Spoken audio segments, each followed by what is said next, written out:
Hello friends, आपका rankers Q में स्वागत है। फ्रेंड्स, आज हमारा तीसरा वीडियो है इतिहास के भारतीय कला एवं संस्कृति पे। फ्रेंड्स, बस आज इतना अंतर होगा कि आज आप एसएससी सीएचएसएल 2019 के प्रश्न ना करके एसएससी सीपीओ 2019 के प्रश्न करेंगे, क्योंकि हमने ऑलरेडी आपको एलडीसी 2019 के प्रश्न 2 वीडियोस में करा दिया है। तो फ्रेंड्स, टाइम वेस्ट ना करते हुए आज का वीडियो स्टार्ट करते हैं। वीडियो पढ़ने से पहले हमारे चैनल को लाइक, सब्सक्राइब और शेयर जरूर कर दें। चलिए फ्रेंड्स, स्टार्ट करते हैं आज का वीडियो। आज का हमारा पहला प्रश्न है, रानी नायका देवी को उस महिला के रूप में याद किया जाता है जिन्होंने 1178 ईस्वी में किनको हराया था? तो इन्होंने मोहम्मद गोरी को हराया था। हमारा अगला प्रश्न है, रऊफ नृत्य एक राज्य से संबंधित है, तो वह कौन सा राज्य है? तो वह है जम्मू और कश्मीर। रऊफ नृत्य जम्मू और कश्मीर से संबंधित है। हमारा अगला प्रश्न है, तो सोकुम समई का प्रसिद्ध त्योहार किस राज्य के लोगों द्वारा फसल की अच्छी पैदावार के लिए आशीर्वाद प्राप्त करने हेतु मनाया जाता है? तो यह नागालैंड में मनाया जाता है। हमारा अगला प्रश्न है, चौसा का युद्ध हुमायूं और शेरशाह सूरी के बीच 20 जून को कब लड़ा गया था? तो यह 1539 में लड़ा गया था। 1539 में चौसा का युद्ध हुआ था, जो कि हुमायूं और शेरशाह सूरी के बीच हुआ था, वो भी 20 जून को। हमारा अगला प्रश्न है, कौन सा नृत्य शैली की उत्पत्ति 18वीं शताब्दी में उड़ीसा के जंगलों में त्रयी के रूप में हुई और 19वीं शताब्दी में एक मार्शल आर्ट आधारित नृत्य शैली का दर्जा प्राप्त किया? तो वह डांस है छऊ। छऊ नृत्य शैली की उत्पत्ति 18वीं शताब्दी में उड़ीसा के जंगलों में त्रयी के रूप में हुई और 19वीं शताब्दी में एक मार्शल आर्ट आधारित नृत्य शैली का दर्जा प्राप्त किया। हमारा अगला प्रश्न है, सुगौली की संधि पर अंग्रेजों और किन्होंने हस्ताक्षर किया था? तो सुगौली की संधि पर अंग्रेजों ने और गोरखा ने साइन किया था। हमारा अगला प्रश्न है, स्वामी दयानंद सरस्वती का पैतृक नाम क्या था? तो स्वामी दयानंद सरस्वती का पैतृक नाम मोल शंकर था। हमारा अगला प्रश्न है, एंग्लो सिख युद्ध के दौरान भारत के गवर्नर जनरल कौन थे? उस टाइम भारत के गवर्नर जनरल लॉर्ड हार्डिंग थे। हमारा अगला प्रश्न है, स्वदेशी आंदोलन भारत में किस रूप में शुरू हुआ था? तो स्वदेशी आंदोलन भारत में बंगाल विभाजन विरोधी आंदोलन के रूप में शुरू हुआ था। हमारा अगला प्रश्न है, रूफ, कर्म, लावा तथा वायलाटा में से कर्नाटक का कौन सा नृत्य रूप है? तो यह बायलाटा है। हमारा अगला प्रश्न है, आर्य समाज का पहला मुख्यालय कहाँ था? मुख्यालय यानी कि हेडक्वार्टर कहाँ था? तो यह बम्बे में था। हमारा अगला प्रश्न है, जलाउद्दीन फिरोज खिलजी द्वारा स्थापित खलजी या खिलजी वंश ने भारतीय उपमहाद्वीप के बड़े हिस्सों पर कब से कब तक शासन किया था? तो इन्होंने 1290 से 1320 तक शासन किया था। हमारा अगला प्रश्न है, मध्य प्रदेश राज्य में खजुराहो के स्मारक किस वंश के ठीक ठीक प्रतीक हैं? तो यह चंदेल वंश के ठीक ठीक प्रसिद्ध है। हमारा अगला प्रश्न है, कहाँ का महाबोधि मंदिर बौद्ध का तीर्थ स्थल है? तो यह है बिहार का। अगर बिहार में है तो एक बार घूमने जरूर जाएं। हमारा अगला प्रश्न है, कौन एक मोरक्को यात्री थे जिन्हें उनके व्यापक यात्राओं के लिए जाना जाता था और वह मोहम्मद बिन तुगलक के शासनकाल के दौरान भारत आए थे। तो वह थे इब्न बतूता। इब्न बतूता वह मोरक्को यात्री थे जो मोहम्मद बिन तुगलक के शासनकाल के दौरान भारत आए थे। हमारा अगला प्रश्न है, राज व्यवस्था, आर्थिक नीति और सैन्य रणनीति पर एक प्राचीन भारतीय ग्रंथ है जो संस्कृत में लिखा गया है। तो आपको उस ग्रंथ का नाम बताना है। तो वह ग्रंथ है अर्थशास्त्र, और अर्थशास्त्र के रचयिता कौटिल्य हैं। हमारा अगला प्रश्न है, अकबर ने अपने पिता हुमायूं की कहानी हुमायूंनामा की इतिवृत्ति करने के लिए किन्हें नियुक्त किया था? तो वह थे गुलबदन बेगम। अकबर ने गुलबदन बेगम को अपने पिता हुमायूं की कहानी हुमायूंनामा की इतिवृत्ति करने के लिए नियुक्त किया था। हमारा अगला प्रश्न है, जीत का शहर फतेहपुर सिकरी कहाँ मुगलों के गौरवशाली शासनकाल के दौरान बनाया गया था? तो यह बनाया गया था आगरा में।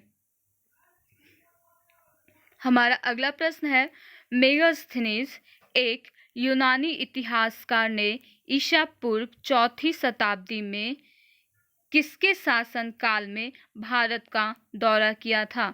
तो इन्होंने चंद्रगुप्त मौर्य के शासनकाल में भारत का दौरा किया था। किसने?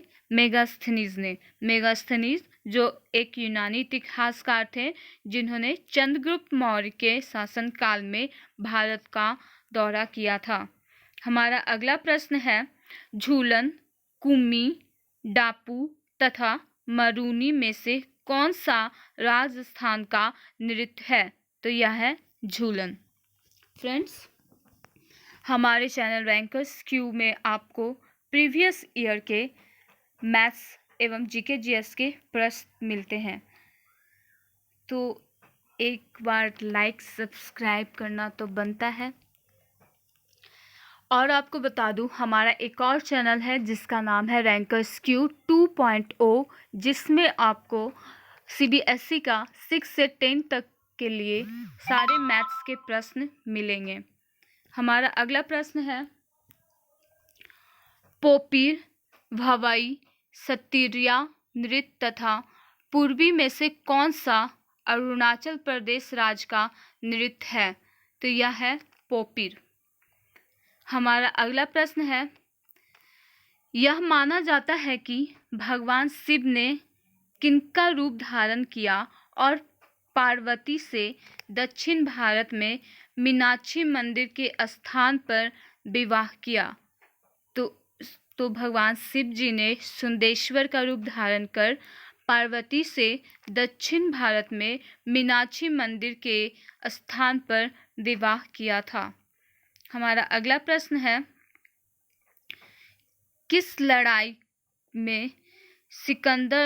कौन सी लड़ाई सिकंदर द्वारा लड़ी गई थी जो कि पोरस के खिलाफ थी और 326 ईसा पूर्व में लड़ी गई थी?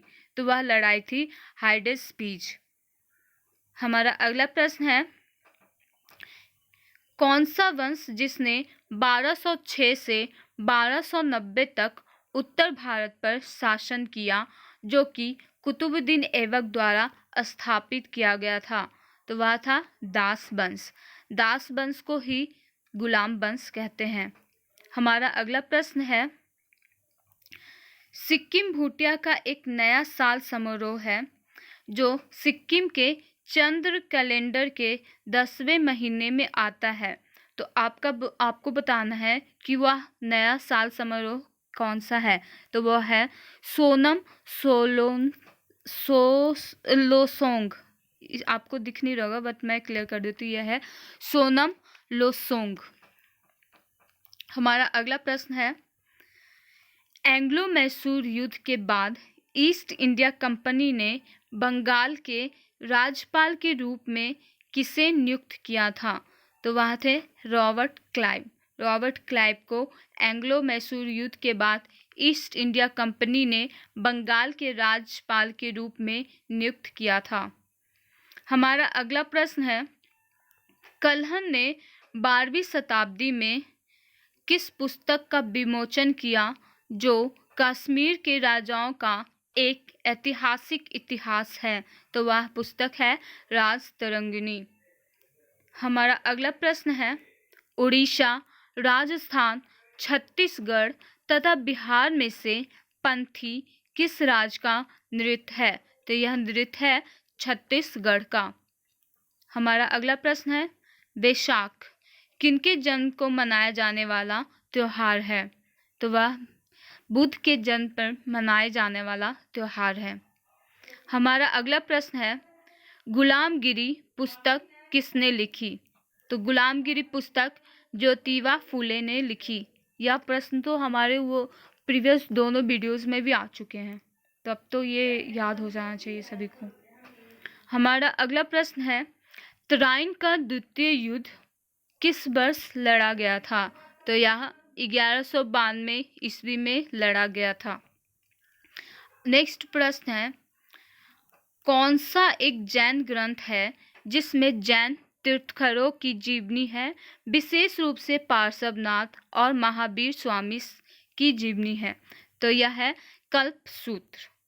हमारा अगला प्रश्न है, कौन सा नृत्य नवरात्रि के दौरान गोवा के चरवाहा समुदाय द्वारा किया जाता है?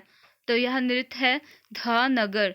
धानगर नृत्य नवरात्रि के दौरान गोवा के चरवाहा समुदाय द्वारा किया जाता है।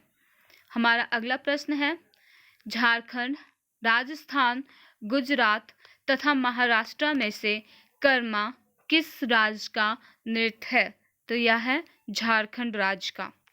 हमारा अगला प्रश्न है, 1784 में बंगाल की एशियाटिक सोसाइटी की शुरुआत किसने की थी? तो इसकी शुरुआत विलियम जोन्स ने की थी। हमारा अगला प्रश्न है, हर्षवर्धन, चंद्रगुप्त, पुलकेशिन तथा यशोवर्मन में से बाणभट्ट किस भारतीय राजा का दरबारी कवि था? तो बाणभट्ट हर्षवर्धन का दरबारी कवि था। हमारा अगला प्रश्न है, गुरुमुखी लिपि की रचना 16वीं शताब्दी ईस्वी में दूसरे सिख गुरु ने की थी। तो आपको बताना है कि वह सिख गुरु कौन थे? तो वह थे गुरु अंगद। हमारा अगला प्रश्न है, गुरु गोविंद सिंह ने सिखों को हर समय 5 वस्तुओं को पहनने की आज्ञा दी। वह तो आपको बताना है उन 5 वस्तुओं में से एक नहीं है, जो मैं अभी आपको देने जा रही हूँ ऑप्शन, उसमें से एक को आज्ञा नहीं दिया था गुरु गोविंद सिंह ने सिखों को हर समय पहनने के लिए। तो वही आपको छांटना है कि वो कौन सा नहीं था। तो आपको बताना केस, कड़ा, कृपान, कंघा तथा किला में से वह कौन सा वस्तु नहीं था जिसे गुरु गोविंद सिंह ने सिखों को हर समय पहनने की आज्ञा दी थी? तो वह था किला। 5वां वस्तु था कच्छा। 5 वस्तु मैं आपके सामने रखती हूँ, वो है केस, कड़ा, कृपान, कंघा और कच्छा। हमारा अगला प्रश्न है, नाती, गढ़वा, बिहू तथा भांगड़ा में से किस लोक नृत्य के साथ भारत ने वर्ष 2015 में Guinness book of world record में प्रवेश किया है? तो वह है नाती। हमारा आज का आखिरी प्रश्न है, 5वें सिख गुरु कौन थे जिन्होंने आदि ग्रंथ का संकलन किया, जो सिख ग्रंथ का पहला आधिकारिक संस्करण था? तो वह थे अर्जुन देव। फ्रेंड्स, आज के लिए इतना ही। हमारे चैनल को सब्सक्राइब नहीं किया है तो सब्सक्राइब करें, लाइक करें और शेयर करें, हमें सपोर्ट करें ताकि हम आपको ऐसे ही प्रीवियस ईयर के अच्छे क्वेश्चंस ला के दें, ताकि आपको आने वाले हर एग्ज़ाम में हेल्प मिले, बेनिफिट मिले। So friends, goodbye, be safe, be at home. Thank you.